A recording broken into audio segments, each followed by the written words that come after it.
This is a reading from the Notebooks by Maria Valtorta, 1945 to 1950, February 23rd, 1946, 10:30 a.m. Father had left 20 minutes before, and I was brooding over my great sources of bitterness. Jesus, who had appeared at the moment of communion on the right-hand side of the bed, now consoled me in divine fashion, drawing me to his chest. I enjoyed the warmth of his body through the white woolen cloth of his robe. I felt secure like that, in the gentle grip of his strong hands, forcing me to remain that way, held against him as if he were simply a human friend.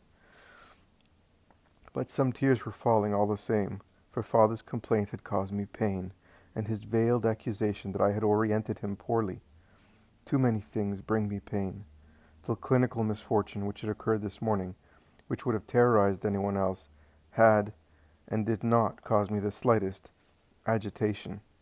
On the contrary, if only it had been for me the murmur in which the voice of the bridegroom was present, saying, "Come."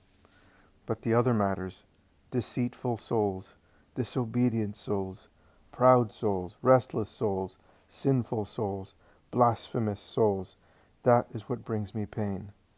I understand. I increasingly understand Jesus' spiritual passion.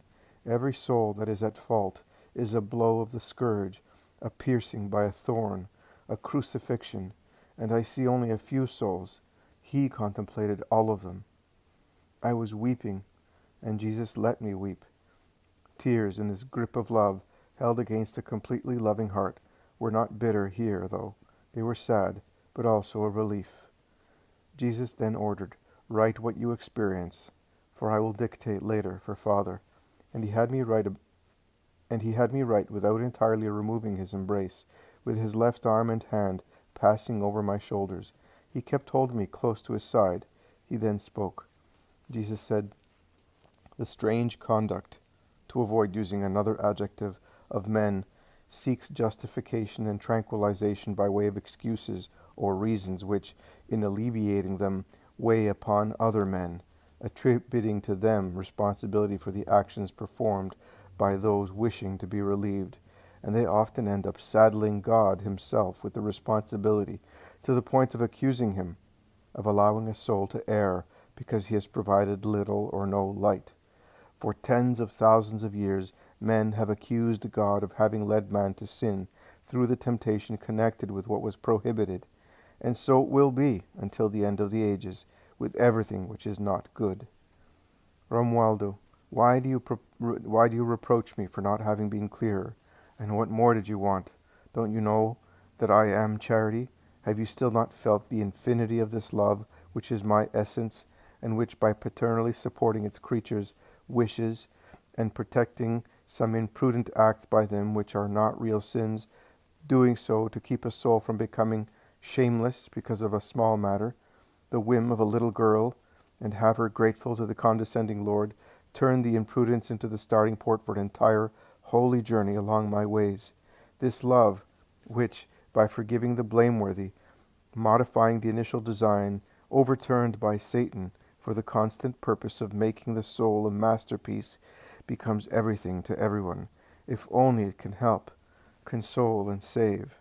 Have you still not grasped that in every way I seek to make everyone a saint, that I would like to make each of you a voice of mine, be able to speak to all of you, fill you with myself, pour myself out so as to have you where I am, all of you, all.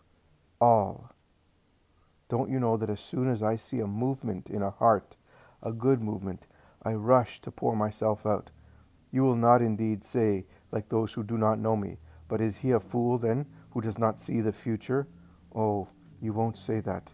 Consider, reflect on my agony, and you will understand my conduct towards the good and the not good. Is there someone who is holy, beloved to my heart, or simply desirous of being so, and always intent on reaching sanctity? It is proper for me to go to him to make my dwelling, and for him, in union with me, to find ever greater strength to sanctify himself.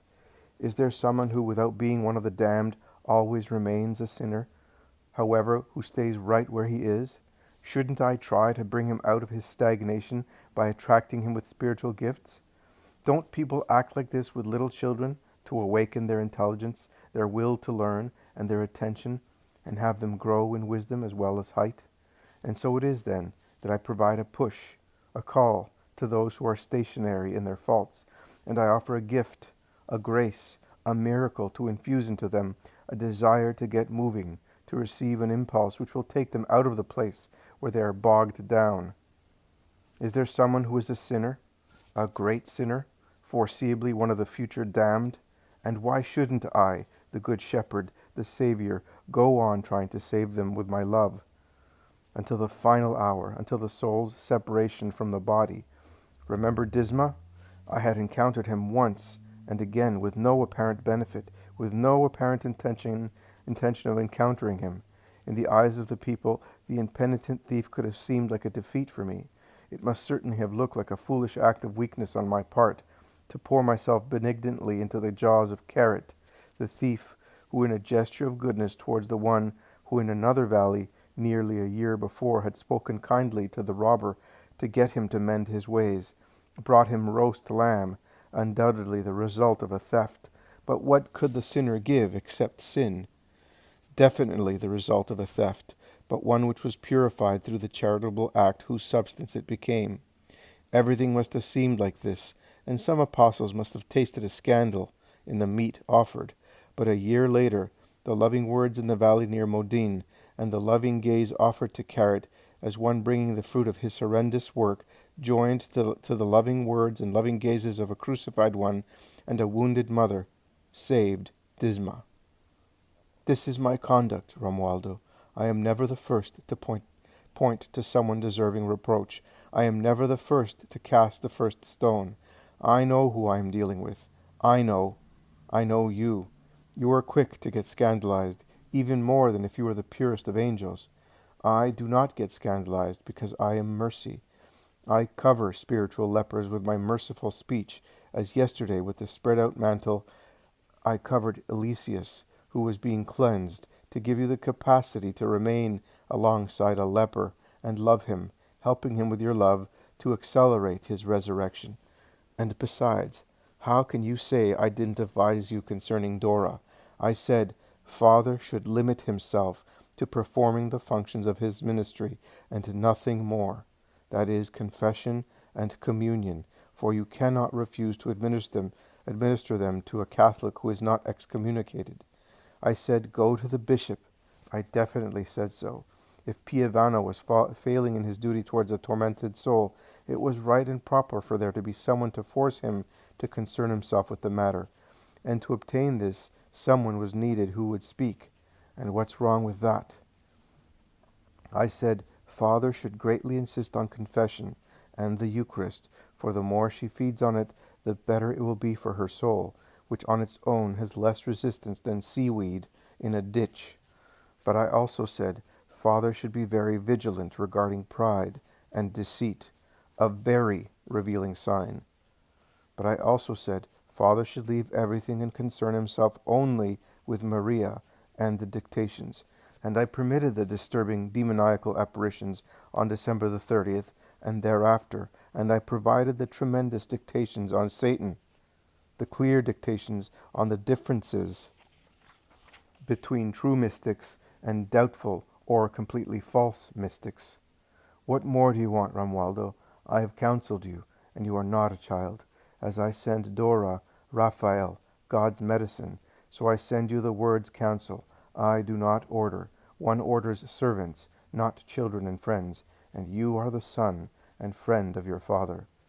But God's medicine and the medicine of medicines, the Holy Word concentrating in himself all of God in will, power, knowledge, love, and every other attribute, who possesses in himself all that we are, cannot be of benefit if they remain outside you, not assimilated. They will sometimes be bitter like many medicines, but it is to heal and fortify. They should not be looked at alone. They should be introduced into you in practice so that they will become useful medicine. And remember that if Lucifer, the most beautiful, and Adam, the most beloved, could degenerate after having been created with an entirely different destiny, a soul that does not respond fully to its ministry can certainly degenerate, and become a non-entity. I give and I take away, and no one can reproach me for doing so. Remember, woe to the senseless prophets who follow their own spirit without seeing anything. You did not go out against them. You did not erect the defending wall against Satan, and to defend you from Satan in your spirit, to stand resolutely in battle. On the day of the Lord, the battle of satanic seductions, to keep you from receiving the day, the light of God, tell the ones whitewashing without a mixture, and the mixture is sanctity, which is painfully, laboriously formed, that the wall will fall, that the flooding water will come, and that I will hurl huge stones and a demolishing storm wind. You, son of man, turn your face against the daughters of my people, who prophesy on their own, and say, The Lord God says the following, Woe to the women who work for the purpose of catching souls through their pride, and thus dishonor me for a handful of barley and a piece of bread, the eagerness to be known and acclaimed, bringing death to the souls not dying, and life to the souls not living, that is, discouraging the just with pain and scandal, and flattering the unjust, deceiving my people, which believes in lies. Well then, I will tear what you have woven. I will free the people from your power, and you shall know that I am the Lord. For you, with deceit, have saddened the hearts of the just, not saddened by me. Say this in your heart. It would not be understood if I said it in the words of Ezekiel. But on the basis of this, realize what you should do, and do not say that you lacked sure guidance. One should not be bitter about being deceived, but about not following the way the Lord points out as good. May the Spirit enlighten and comfort you. The different tone in both the voice and the severe majesty made me understand at once when the Eternal Father took the place of Jesus. It was at the sentence, I counseled you, and you are not a child. And also because Jesus had stopped holding me, but was listening to the voice with supreme respect. It was night.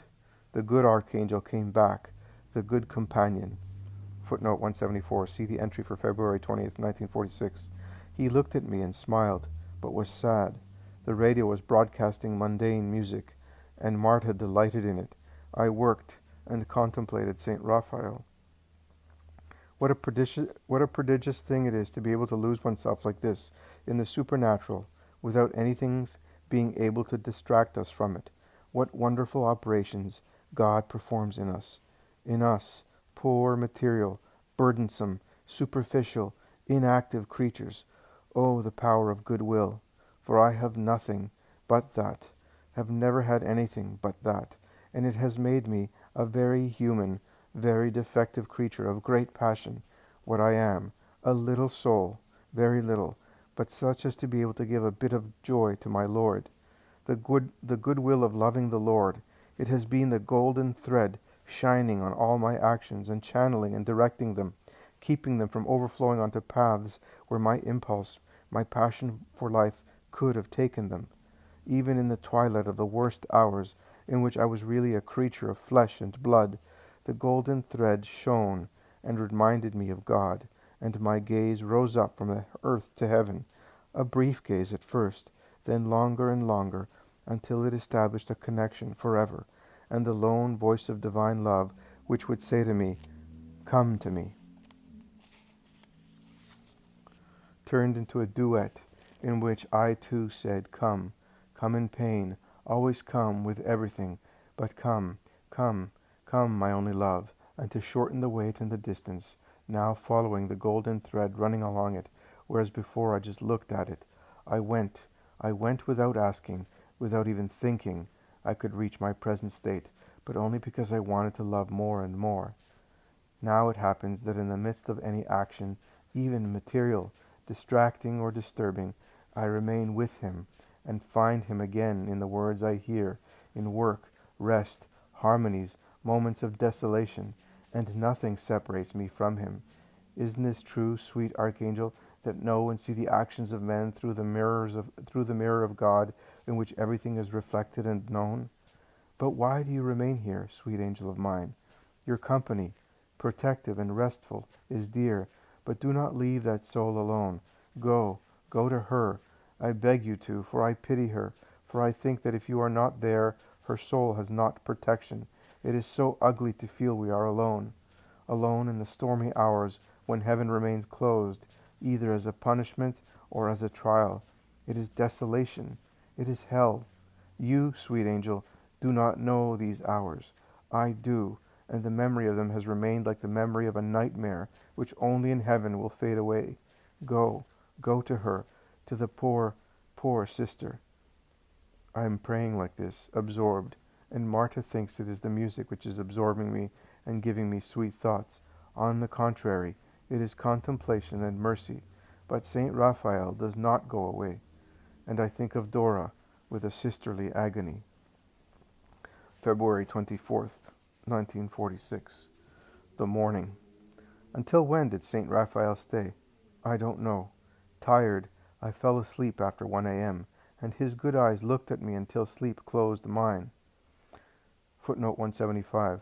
We omit over 5 handwritten pages containing Azariah's commentary on the Sexagesima Sunday Mass. February 25th, 1946. On waking up at 7:25 a.m., for only in the morning was I able to rest, Saint Raphael was already present. As yesterday, at the moment of communion, when he was there together with our Lord.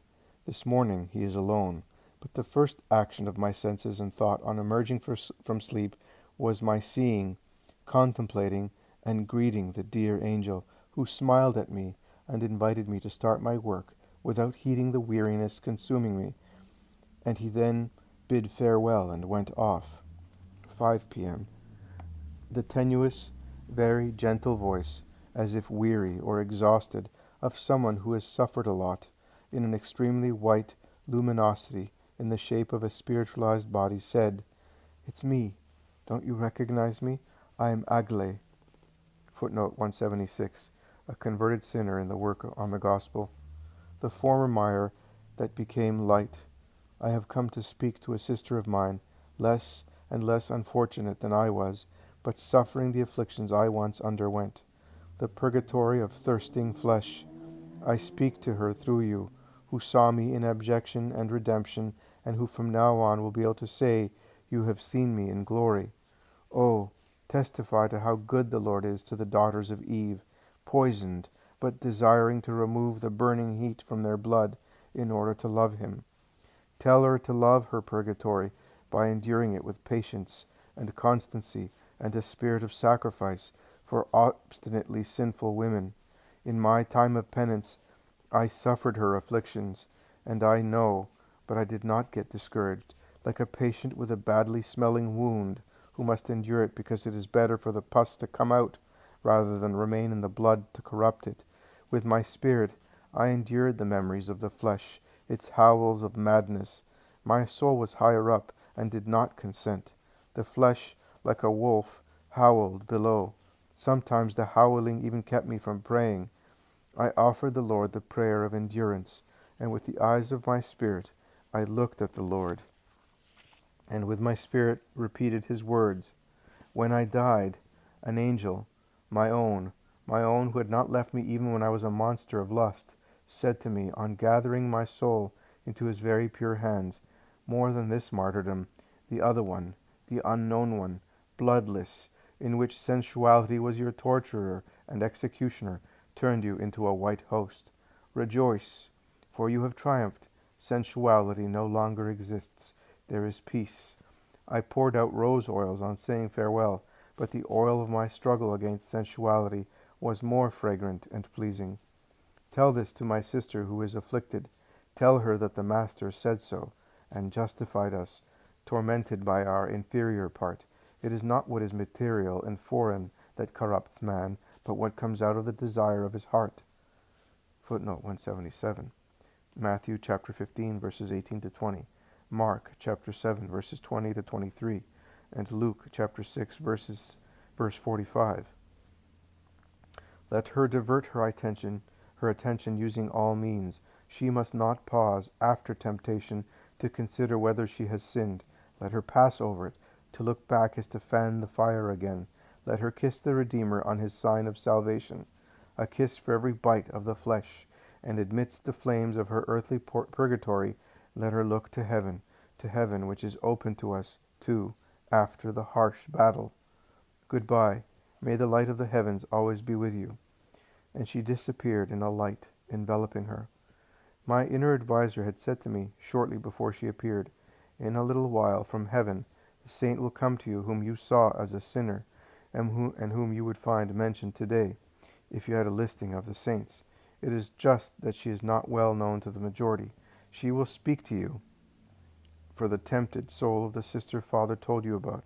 But I had to stop right after Aglae's farewell, because an intense heart crisis came upon me, and I added the other words when the crisis was over.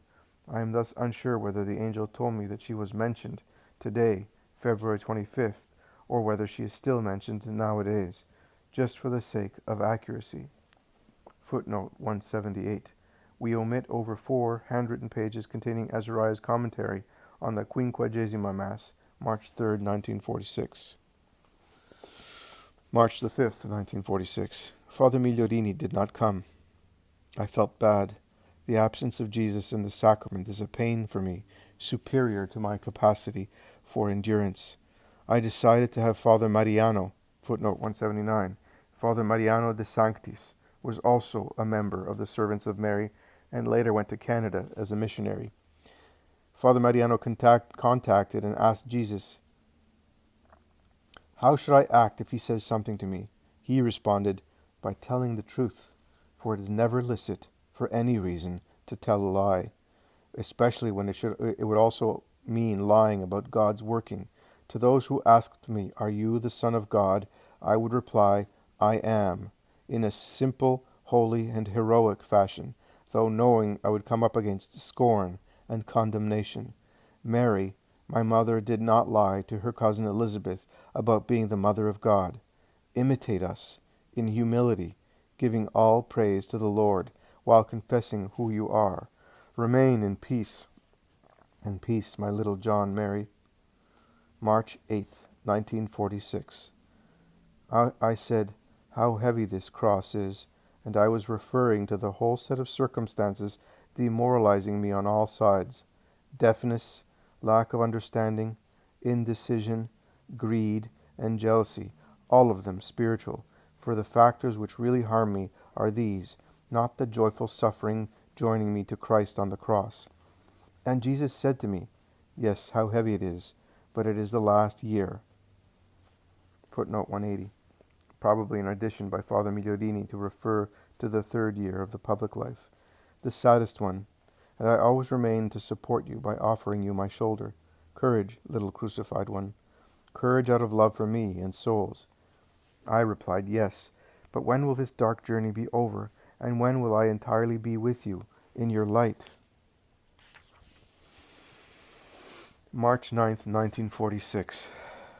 This dictation was given for Father Migliorini, who at that time for 4 months had been wasting time and relinquishing proper vision to chase after the clamorous phenomenon of DB, to the point of thinking it was more divine than every other.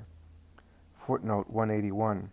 This annotation was apparently added after the dictation, for the initials DB, see note 121. Jesus says, 2 instructions, one for the guidance of those who may be seduced to leave truth for the sake of falsehood, and one also for the guidance of those who may harbor doubts, basing their judgment on axioms and theories which cannot explain the supernatural because they are all natural. Little John, open the book of Judges where the idol of Micah is mentioned, and the book of Esther where the dream is explained by Mordecai. Footnote 182, Judges chapter 17, Esther chapter 10 verses 4 to 13, and chapter 11 verses 2 to 12, and listen and write. We shall not call attention to the story of the production of the idol. I shall start from the point where the young Levite from Bethlehem of Judea is mentioned. An example, an ugly example of those who, having to serve the Lord with humility in the house of truth, are no longer satisfied after some time with their humble, holy function, and want to be better off somewhere, and want to be better off elsewhere. That is, seek more than what God has granted them, through knowing it is a good gift. Though knowing it is a good gift, and that if properly conserved, it would be a motive for praise of the good servant. And they thus follow, after being avid for a double or triple portion, other ways, in order to seek. What? God does not lend himself to satisfying forms of spiritual concupiscence, and those seeking more than God gives either do not find, and receive the harm of neglecting truth for the sake of clouds, or end up finding Satan, disguised as a prophet. Oh, is this an increase in merits and glory? It is not. It would have been better for the young Bethlehemite and Levite to remain a simple Levite rather than become the priest of an idol. It would have been better for him to have the small amount coming from God rather than the great amount coming from an idolater, who strutted about saying, "Now I am sure God will treat me well, because I have a priest of the lineage of the Levites." But don't you understand that wherever there is pride and simulation, everything serves to increase them, and simulation and craftiness teach what can clamorously seduce little souls? The man of Ephraim was not satisfied with his worship, or with his son, who had been made a priest. He well knew that it was a mere semblance of religion, futile appearance. He knew the God and form of worship he had made for himself were not valid before either the true God or men. Many know this, and they thus feel the need to cover their own emptiness with priestly assistance.